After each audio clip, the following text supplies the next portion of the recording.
Well, the sale of more oil is a last-ditch effort by the White House to fight rising prices before the midterms. But President Biden is running out of time to change minds. As of this morning, over 2.3 million early votes have already been cast nationwide, driving early voters to polls in Georgia.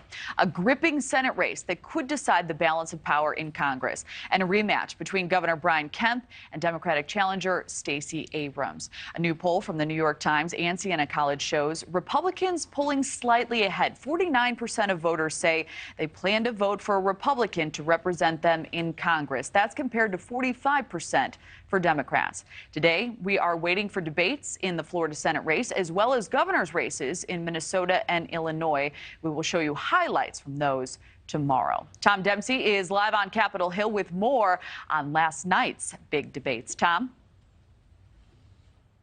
Hey, good morning, Kelly. Yeah, this morning marks 3 weeks to go until Election Day. And with campaigns now in their final swing before the big day, Monday brought a chance for some candidates to stand out on the debate stage and possibly pick up some momentum.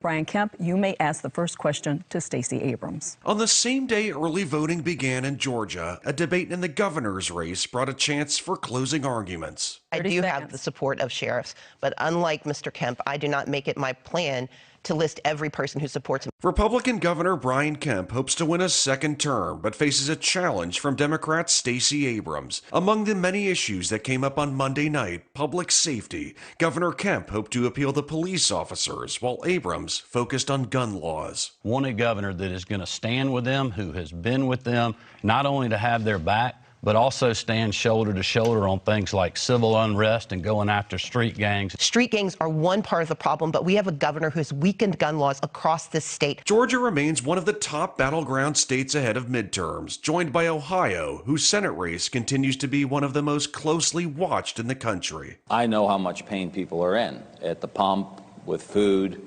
It's rough. Inflation got put in the spotlight during the second debate between Republican J.D. Vance and Democrat Tim Ryan, with Vance accusing Ryan of being part of the problem. And I really wish Tim Ryan had stood up to his party on this vote, because it might have made the inflation crisis we've been seeing over the last few months a lot better if he hadn't done what he always does, which is vote with Nancy Pelosi and Joe Biden 100% of the time. The latest Decision Desk HQ data has Vance ahead in polling by just 2.4 percentage points. The two sparred over the issues, but later found agreement. When asked about addressing the opioid crisis, both took aim at the southern border. The fentanyl crisis right now is so bad because Joe Biden and Tim Ryan have not done their job. They have not secured the United States southern border. How would you say the federal government is getting the war on drugs wrong? What would you propose to fight it? Well, I think a stronger border, more border patrol. Now, the race for support continues, with Election Day just 3 weeks away.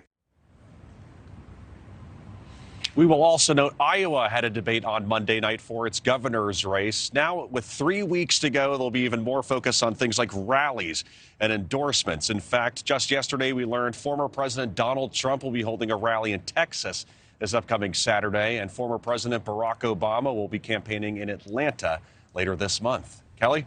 All right. Tom, thank you for that insight.